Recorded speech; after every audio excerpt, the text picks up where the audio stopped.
All right, well, it's time for the update on the vegetables and the food. As you can see here, everything is actually looking nice and green. Yes, my tomatoes leaves are very curly right now, but keep in mind we had 3 inches of rain in the past few days, and I think that they're suffering from a tiny bit of overwatering, but they should get over that in the next few days. Here are my Aleppo peppers. Got one right here, as you can see they're budding and forming flowers, which means I'm gonna get peppers. I'm really looking forward to getting more of these this year, because last year I just had one plant and I didn't start it until a bit late in the season, and I barely got any peppers. But I really want to smoke and dry Aleppo pepper, or even just dry Aleppo pepper, and make more seasoning this year. One thing I have in here is ants. Lots of ants. Ants luckily are not bad for the soil. From what I understand, they're probably good for my plants. And the mushrooms. No, I am not growing those for eating. Hopefully they're just a sign that I have lots of good organic matter in my soil, and that the plants will be happy here. So, something has of course been standing in here digging a bit. Don't know what. So we've got these are my ahi amarillo peppers. They have not started to flower yet, but they look really healthy. I'm looking forward to those too. They're gonna be delicious. And here are the 2 gochugaru peppers. This is a Korean chili spice. That's really good as well, and looking forward to that. I have a fish pepper here. I've never grown fish pepper before. And here I have New Mexico or New Mex jalapeno mix. I've got 1, 2 full-size plants, and then I've got a baby there, a baby here, and I'm fairly certain that this is also, and as you can see, the cat wants to be in front of the camera. He's such a camera hog. Oh, let me get away from the garden. Come here, Bobo, get out. Out of there. Get out of the garden. Okay. I really just don't want him sitting on my plants. That's my biggest concern, is that while they're small, he will sit on them, and that will be that. As you come around here, these squash are doing okay. This has been blown up against the side a bit there. I believe this, oh, there's a dead one there from too much rain. These are my spaghetti squash, I believe. Yeah, spaghetti squash. So I've got 1, 2, 3 plants of spaghetti squash there, and hopefully they climb the trellis as they're supposed to. Over here, these 2 plants are a Goliath jalapeno. They are supposed to be really big and taste good. And by being really big, they're great for stuffing and making jalapeno poppers. And I do intend to take my jalapenos and stuff them and freeze them this year. I should have a whole bunch of those. Here's a 4th of July tomato. Oops, that fell off. It had something living in it. But anyway, I do have a few tomatoes on the plant. I've tied it up, and hopefully shortly I have tomatoes. Black from Tula tomato. Black Beauty tomato. This one's also a Black Beauty. All of these have buds on them, but no tomatoes yet. This one is a giant crimson tomato. Giant crimson tomato, the person who gave me the seeds said that there are a rare-ish kind of heirloom. I don't know anything about it because I didn't research it, but they're doing really well. I've got baby tomatoes on there, and so I'm looking forward to trying those. And these 2 here are Cherokee Purple. I'm a fan of the Cherokee Purple. I just hope that they get over this curling leaf issue. And these 2 over here, these plants are Jersey Devil paste tomatoes on this side. So as we move down, I do have some basil planted in here that's coming up. My nasturtiums look great. There's a couple marigolds in there, and I think this is a morning glory, so I guess I better pull that out. Nobody needs morning glory in their garden. It's not good for it. Right here, these two baby plants, they're so small. I'm fairly certain that they're habanada peppers, but they're taking a little while to come up. The ones that you see that are very small here are plants that I planted from seed in this garden. I didn't start them indoors, and that's why they're so small. So over here to this next garden bed, I have, of course, nasturtiums, but I have, this is my honey nut butternut squash. And as you can see, honey nut butternut is a much slower growing squash than the others that I have in here. I do have some marigolds in here in this mix.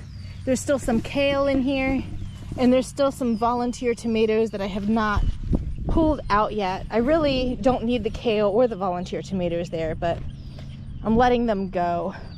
Like this guy, I should just pull this out. It's gonna be in the way. This pepper is called Fire and Ice. I really need to look it up and see at what stage the peppers are ready, but this is the first one I have that has peppers on it. There's another Fire and Ice back there. Those guys were freebies with a seed order, I believe from Seeds and Such, but I don't really remember, but I think it was Seeds and Such this year. Now, here are my eating peppers, the ones that I just like to eat for their own good. I've got two nice shishito pepper plants. They will produce a ton of shishito peppers for me, and I love to roast and eat them, or just fry them up. You saute these with a little salt and pepper and oil, and they're delicious. And over here, these are yum yum peppers. I'm missing a plant here, so there's one gone that didn't make it, but I've got 1, 2, 3 yum yum peppers. They're like a little sweet lunchbox pepper, but the truth is that I will take those and roast them and eat them as well. But they're great snack peppers. They're like a mini bell, a tiny little mini bell, I think. And today I came home with a new pepper plant from the farmer's market. This one is a Scotch bonnet, so I'm just growing it for fun. As you can see, there's a random mix of things in here right now. This is where I had removed all my old carrot plants. I had a bunch of carrots in here that I harvested. I've got some weeds in here, some grass that I need to pull out of here before it takes over the bed, some volunteer tomatoes, and newer carrots. It's really, to be honest, it's a little late to be harvesting carrots around here. Carrots aren't that great once it warms up. You can see there's a decent sized carrot in here. It might be white. I have no idea. I'm gonna leave it alone. We'll see. I'll tend to pull them as soon as they start to flower. I'm just kind of waiting. It's not really hurting anything to have them there. If I come around to this side, these are golden pippin squash. And this one, I don't remember what golden pippin squash actually look like, to be honest, but the flowers are here and they're obviously being pollinated because I have this nice squash there. So these are going to probably be my first ripe squash of the season once they're ready, and I'm not sure at what point they are ready. At first I thought that this was going to be a bush type squash, that it wasn't going to climb. But then I saw that it was putting out tendrils, but I've had to tie it up in order to get it to climb. So this one, as you can see, doesn't have even any tendrils forming. But we'll see. As this gets longer, I'm probably going to tie that up as well. In between the two, what I have is my loofah plant, the one that I splinted together, and it's being braced and it's tied up so carefully. Hey, it's actually put on about 4 inches of growth. Excited about that. We'll see what happens. I've never grown loofah before, and it might not even get big enough for me to get flowers out of it. In here, probably just attracting away pollinators, is holy basil. I have to be honest, like, I planted the holy basil because people said, oh, plant holy basil tastes good. There's a YouTube channel I watch where holy basil is her favorite basil. It's also called Tulsi, I think. But to be honest, I don't really care for the holy basil smell. It's just not, I'm just not enjoying the smell of holy basil.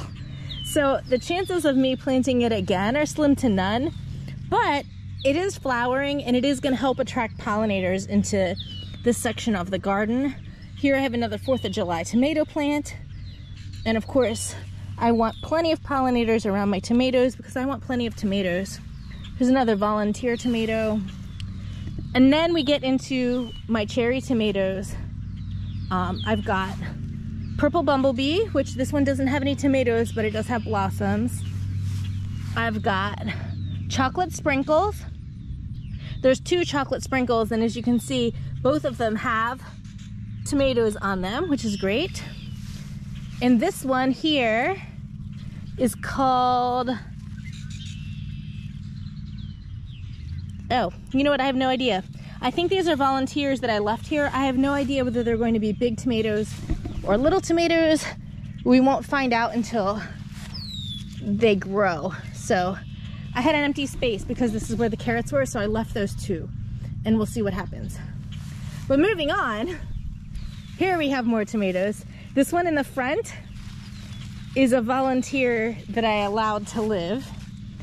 But behind it I have a chocolate pear tomato. I believe both of these plants right here and right here are chocolate pear. I don't see any tomatoes on them yet, but oh, there's some down there. I do have tomatoes. Okay, so chocolate pear tomatoes. Over here, these things, look at all these. I don't know if they're volunteers or if it's sprouting out babies from underneath. It's really hard to tell. I'm gonna have to pull this or trim this. I don't know what this is. I think maybe these are all volunteers. It's so weird when you've had plants in your garden for so long and then you don't know necessarily what you have. This isn't labeled. I guess I'll just leave it here. I hate to pull it. I feel bad pulling it. Right next to it though, this is my sun sugar tomato. I love sun sugar tomatoes. And so I have 2 sun sugar plants here. And then over here, I have a tomato called Tigerella. And then I have more volunteers. I like the volunteers, but it's kind of like, you don't know whether you're gonna get big tomatoes mixed with your small tomatoes. You don't know what variety is growing. And if you don't know what variety is growing, it's harder to tell if they're ripe or not. But we'll see. I mean, up here, well, you don't have a ton of fruit yet, obviously, but it's only the end of June, not even quite yet. So we'll see what happens. I'm pretty pleased so far with what I have in my vegetable patch. Everything's alive and growing. Now, when you come over here to the final garden bed, what you have here really is my cucumber patch. As you can see, I have cucumbers growing. I put straight 8s and I put an Armenian white striped cucumber in here. I'm pretty certain that the only plant that this is one plant that's really going crazy. I'm not sure that the Armenian cucumber has done anything. In fact, it might be completely drowned out by this giant mess of, yeah, here it is. Here's the Armenian cucumber, I think. No, this is a straight 8. It's just a small straight 8. I have no idea, but I'll find out when the cucumbers are actually growing what they are. But as you can see, I do have a quite healthy cucumber plant there and a very healthy nasturtium growing next to it. The nasturtium actually seems to appreciate having this trellis. Down here I have my strawberries. I did not get a significant amount of strawberry fruit yet this year, but as you can see, there are some forming now. And if you look at the garlic that's planted within the strawberries, it's pretty much time to harvest the garlic. I think I'm waiting through the night. I'm probably gonna try to harvest the garlic tomorrow. I just wanna give it a little bit of time to dry out before I pull it up. So tomorrow I'll harvest the garlic and hopefully that'll give more room for the dill, which is still in here. This is all volunteer dill. And also more room for the strawberries that are in here to put out their runners and really fill this strawberry. Ooh, look what I found. Look at that. I have strawberries. Oh, those look so good. Hey, good thing that I came out here with my camera. Those look, well, that one's a little overripe. Well, they're nice and red. I won't say that they actually look that great, but it would have been nice to find those 2 days ago, I think. But anyway, you get the idea. Everything is looking pretty darn good in the vegetable bed. As far as growing things, I guess I can add one more thing to this video. Let's go take a look at the green stalk planter and at the different herb gardens I have.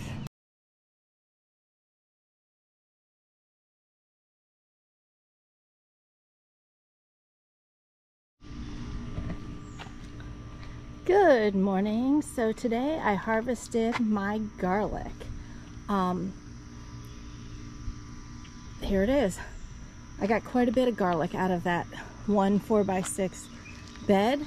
I'm pretty excited about that. A couple issues I ran into when harvesting the garlic are that, one, I forgot exactly how many varieties I planted, and there's not really a good way to tell one from another when they're just growing, especially if you don't know anything really about the varieties that you planted. I did come across a label that said soft neck, and it was around these right here. So these I think are my soft neck garlic.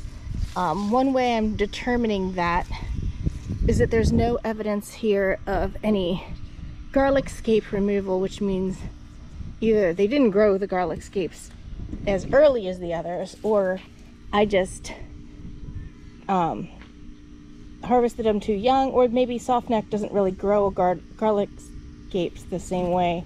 I really, like I said, don't know enough about it to know. I kind of sorted my garlic by color and if there was a garlic scape removed from it, and that's basically how I'm determining the varieties of garlic that I have. So over here I have whitish garlic that did not have any garlic scapes on it.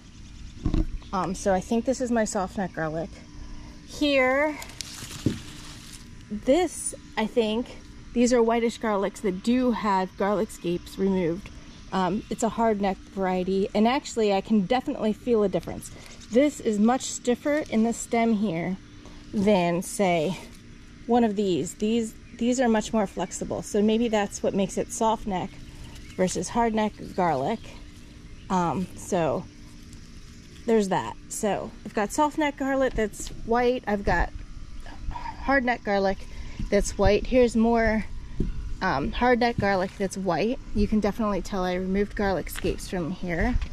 And I have this purple or red hard neck garlic variety here as well. So as you can see, I get quite a bit of garlic out of my harvest. A couple odd things that showed up during harvest is, look at this one. When I pulled this out of the ground, it was completely split like this. I don't know whether it was overwatered or something damaged it while it was in the ground, but that was really torn up. And the other thing that's interesting is this. I missed a garlic scape. So if anybody's wondering what a garlic scape looks like, this is the garlic scape. This is the bloom that the garlic would put out when it's ready to grow and go to seed. And yeah, most people cut these off the garlic, and you can actually chop these up and saute them up and eat them. They taste like garlicky green beans, kind of. I like them. I'm gonna harvest this one off of here now and put it away. I'm not gonna just let it dry up out here in my pile of garlic. Now, like I said, I don't remember exactly what varieties I have here. We'll just call them soft neck white, hard neck white, and red hard neck. So garlic has to sit out and cure in order to be stored well, and in order to cure properly it needs good air circulation, and it really shouldn't just sit out here in the hot sun. And in a very short period of time, this spot right here is going to be in the hot sun. Now the problem is I don't have a very good place to put my garlic. Nearly every part of my backyard is going to be sunny by 9 o'clock in the morning. If I go around to the front, of my garage here. I could put it in the garage, but that's just a pain in the butt. If I go around to the front porch is sunny here, and it's going to be sunny all morning, and it'll be sunny, well, it's bright all day, but it's going to be sunny until, well, at least the sun gets past the top of the house. So I really just don't have a spot here that's cool, that's shady, unless I were to put it in the garage. I did have this idea here, though, that in order to get it to dry and have good circulation, that maybe I could put it underneath this picnic table. So I put these 2 cattle panels under here. And what I'm going to do is I'm going to set it up so that especially the bulbs of the garlic are underneath the picnic table where they will be the most shaded, and the leaves can stick out here. I'm thinking I'll have the leaves sticking toward the front because the front will at least have the shade of the picnic table itself over it throughout the afternoon. But the key is that it needs air circulation in order to be properly stored and cure. And it's got to sit out here long enough that the outside papery shell of the garlic dries up.